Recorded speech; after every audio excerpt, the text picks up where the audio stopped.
Salut à tous, on se retrouve aujourd'hui pour parler du FC Barcelone en ce dimanche 16 février et on commence aujourd'hui les gars, donc il n'y a pas de match à parler, ni hier, ni aujourd'hui, c'est vrai que c'est plutôt rare que le Barça joue ni le samedi ni le dimanche, parce que le prochain match c'est demain bien sûr contre le Rayo Vallecano, on fera l'avant-match bien évidemment demain lundi, mais on va parler nous du stade, le Spotify Camp Nou, parce qu'il y a des infos, et d'après Mundo Deportivo, donc le Barça a commencé à planter l'herbe au Spotify Camp Nou, ça c'est une bonne nouvelle, parce que pour jouer un match de football il faut de l'herbe, et ça y est, les premières graines ont été mises on va dire. Donc un processus qui prendra environ 10 semaines pour que ça pousse en gros. Donc l'intention du club est toujours de revenir en mai prochain bien sûr pour jouer les derniers matchs de la saison bien sûr du côté du Spotify Camp Nou qui ne sera pas bien sûr fini à 100%. Et l'installation de la toiture au Spotify Camp Nou, parce qu'oubliez pas qu'il y aura un toit dans le stade quand il sera fini à 100%, aura lieu jusqu'à la fin de la saison prochaine. Le Barça jouera la saison prochaine au stade avec une capacité limitée qui devrait être de 60 000 supporters. N'oubliez pas quand il sera fini à 100%, le Spotify Camp Nou, il y aura une capacité qui va dépasser les 100 000 places. On parle de 102, 103 000 places disponibles quand il sera fini à 100%. Mais là, pendant la durée des travaux, pendant que le toit soit mis, ça serait une capacité max de 60 000 places qui sera au Spotify Camp Nou pour les prochaines rencontres. Donc c'est toujours mieux qu'au Stade Montjuïc où je crois que la capacité max, ça doit être 45 000 places à peu près. Voilà, donc le retour toujours prévu normalement en mai prochain s'il n'y a pas de changement d'ici là. Bref, on continue, on va parler de ça. Tiens, le Barça a enregistré 1,4 milliard de vues sur TikTok en janvier, le plus grand nombre de vues par un club sportif au monde, peu importe, soit football, basket, peu importe le sport, et c'est le FC Barcelone Foot en gros qui a généré le plus de vues, 1,4 milliard de vues. Donc n'hésitez pas à me suivre sur TikTok les gars, je sors de temps en temps des vidéos sur le FC Barcelone. Toujours tiens avec les infos un petit peu insolites, donc un fan a commandé son gâteau d'anniversaire avec l'écusson du Real Madrid sur le dessus pour y mettre le feu afin que l'écusson du Barça ressorte en dessous. Donc c'est un fan du Barça, mais en gros il avait l'écusson du Real. Et en gros, si tu brûles l'écusson du Real, en gros, tu vends en dessous l'écusson du FC Barcelone. Voilà, la nouvelle génération des gâteaux, on va dire, d'anniversaire. Voilà, chercher le nom. Du côté de l'entraînement, n'oubliez pas que l'entraînement a repris depuis jeudi dernier pour préparer bien sûr le match demain. Et tout le monde dans le vestiaire du Barça n'est pas proche. Il n'y a pas que des amis dans le vestiaire. On apprend que certains ne sont même pas amis. Mais ils ont décidé de travailler ensemble pour le bien de l'équipe. C'est que tu as toujours des personnes que tu apprécies plus que d'autres, que ce soit dans le foot, au travail, peu importe. Et c'est pareil dans le vestiaire du FC Barcelone. Il y en a, c'est juste des relations de travail, ils ne sont pas amis, ils ne se voient pas on va dire après les matchs ou après les entraînements, mais voilà, une chose qui est sûre, c'est que tout le monde est pleinement engagé et cela se voit sur le terrain bien sûr depuis le début de saison, les chiffres sont très bons pour l'équipe. Hansi Flick n'a pas peur d'apporter des changements à l'équipe, il est une approche tactique audacieuse vis-à-vis des remplacements à la mi-temps. C'est vrai que souvent il fait des changements à la mi-temps.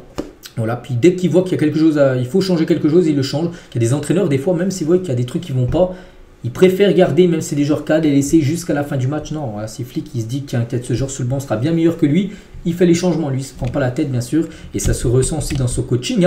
Et en parlant de Frenkie de Jong qui était bon sur les derniers matchs, donc Liverpool, toujours très intéressé, il prépare une offre de 35 millions d'euros pour Frenkie de Jong. Il y a également un intérêt significatif de la part de clubs saoudiens. N'oubliez pas que le joueur est en fin de contrat en 2026, dans un an et demi. Là, on est le 16 février, donc voilà, en gros, s'il ne prolonge pas, il sera vendu l'été prochain. N'oubliez pas que le Barça l'avait acheté 85 millions d'euros, je crois en 2019, à l'Ajax Amsterdam. Donc oui, tu vas perdre de l'argent parce que tu ne vas pas récupérer les 85 millions d'euros. C'est pas possible, il a pris de l'âge, il a eu pas mal en plus de blessures, donc son prix a été revu à la baisse. Mais voilà, récupérer déjà 35 millions d'euros sur un joueur investi 85 il y a quelques années. Donc je pense que ce serait une belle somme à récupérer par le FC Barcelone, on verra. N'oubliez pas que je l'ai dit, s'il ne prolonge pas, il partira l'été prochain. On va parler de ça les gars. Donc les gens ont déterré l'ancien profil Facebook de Julián Álvarez, l'attaquant de l'Atlético de 2010. Et regardez les gars la photo de profil de Julián Álvarez, regardez, c'était le 13 juillet 2010, il a mis cette photo de profil là d'Alvarez, donc lui, le numéro 10, mais du maillot du FC Barcelone. Donc en 2010 les gars, il était 15 ans plus jeune. C'était peut-être, il se dit, c'était peut-être le club où il voulait signer, le FC Barcelone. C'est pour ça qu'il y a des gens, ils ont ressorti ça.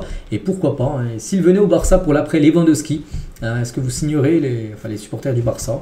Je Je pense qu'il y en a beaucoup qui seraient plutôt ravis pour l'après Lewandowski d'avoir un Julian Alvarez. On va parler aussi de ce joueur, c'est Victor Gyökeres. Et le Barça doit prendre une décision concernant Gyökeres, parce que le Barça va préparer, j'ai dit, l'après Lewandowski. Donc pour l'instant, concernant Alvarez, il n'y a aucune rumeur. C'est juste que le joueur avait mis à cette photo-là un profil en 2010, mais on sait qu'il y a un joueur comme Alexander Isak, le Barça suit, et aussi Victor Gyökeres, le Barça va devoir trancher. Est-ce qu'ils vont essayer de tenter le coup de Gyökeres, oui ou non, l'été prochain, parce que l'attaquant du Sporting va quitter normalement le sport, enfin c'est quasiment sûr, le Sporting, en fin de saison. Thierry Henry, qui est ancien joueur, et il parle du FC Barcelone, a dit: le Barça joue avec l'esprit d'un champion, il sait quand presser, quand attaquer et quand finir le match en sa faveur. C'est le Barcelone que tout le monde craint, bien sûr, voilà, que ce soit en Liga ou en Ligue des Champions. Et avec cette mentalité, il n'y a aucun doute que le Barça sera champion de Liga cette saison. Voilà, avec cette course à 3 avec les deux autres clubs, bien sûr, de Madrid. Le Barça a marqué 41 buts en 11 matchs. Donc demain sera le 12e match de cette année 2025. Et là, sur les 11 premiers, il y a déjà eu 41 buts qui ont été inscrits. C'est simple, c'est le meilleur début offensif d'une année civile depuis 1943. Il y a quasiment 80 ans. Voilà, c'est fou quand même ce qui se réalise. Donc voilà, les 11 premiers matchs, il y a 41 buts, vous pouvez les compter. C'est le rouleau compresseur, bien sûr, c'était plus arrivé depuis, je dis, 80 ans de marquer autant de buts. Et concernant, on parle beaucoup des attaquants, de Lewandowski, de Lamine Yamal, de Rafinha, tout ça, mais défensivement aussi, les joueurs sont aussi très importants. Ils sont décisifs. Les statistiques étonnantes de la défense du Barça cette saison: Jules Koundé, 10 contributions directes au but. Donc là, on prend but et passe décumulé. Il a déjà été 10 fois décisif. Pas mal pour le latéral droit. Baldé 7 fois, Martinez 5 fois, Garcia 4 fois, Rojo 2 fois et Gérard Martin 2 fois. Voilà, donc c'est pas mal. C'est même très très bien, bien sûr. Parce qu'en gros, le danger peut venir de partout. Ça peut venir des attaquants, bien sûr, des milieux de terrain, mais aussi des défenseurs. Quelques déclarations de Pedri. Donc je fais la meilleure saison de ma carrière, mais cela doit se refléter dans les titres, bien sûr. Donc pour l'instant, il y a un titre remporté. On sait, c'est la Super Coupe d'Espagne remportée il y a un mois. Mais il faut continuer, bien sûr, essayer de... Et c'est le maximum gagné de trophées, qui est la Liga, je pense, l'objectif principal. Après, il y a du bonus, Coupe du Roi, Ligue des Champions, ce serait exceptionnel. Donc voilà, bien sûr, il sait qu'il fait une grosse saison, mais il faut que ça se convertisse en titre remporté. La confiance en un joueur est très importante et Flick nous donne beaucoup de confiance. Ses blessures, c'était du passé. Maintenant, j'ai beaucoup de continuité. On espère. C'est ça qu'il a été souvent blessé. Souvenez-vous, quand il avait fait une saison, il avait enchaîné l'Euro 2021, plus les JO qu'il avait joué. Les gars, il n'a pas arrêté, il n'a pas eu le temps de repos, et après, les gars, il a subi beaucoup de blessures. Voilà, donc depuis, il a laissé un peu son corps souffler, parce que tu ne peux pas enchaîner des matchs tous les 3 jours, c'est pas possible. En plus, alors de cette période-là, il jouait l'Euro, il jouait des prolongations de plus de 120 minutes avec l'Espagne. Donc après, ça avait coincé. Donc maintenant, il écoute son corps, et pour l'instant, il est beaucoup moins blessé qu'à l'époque, et tant mieux. Le nouveau personnel d'entraîneur a fait des changements dans le gymnase. La façon dont nous nous entraînons me convient beaucoup mieux. Nous avons trouvé le bon chemin avec les physios et les entraîneurs. Je pense qu'ils ont un grand rôle à jouer là-dedans, bien sûr, dans la prévention des blessures, les kinés, tout ça, qui font des massages, tout ça, pour éviter, bien sûr, les blessures. Donc il y a beaucoup de discussions et de bruit du genre: Pedri ne tire pas avec son pied faible, ou Pedri devrait être remplacé à la 60e minute. Oui, vous essayez de vous isoler de tout ça, mais la vérité est que tout ce qui est dit, que vous le vouliez ou non, vous l'entendez. Soit vous l'entendez vous-même directement, soit vous le parvenez par l'intermédiaire d'autres parties.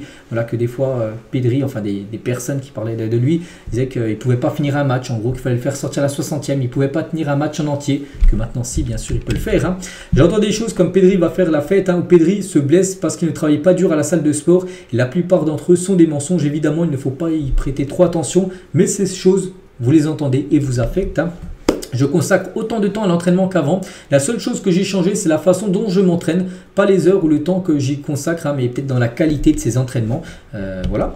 Toujours avec Pedri, vous n'avez guère de repos cette saison. Il a dit un jour, j'étais reposé parce que j'avais un problème d'estomac. Je me souviens, il a vomi la veille d'un match, il n'avait pas joué.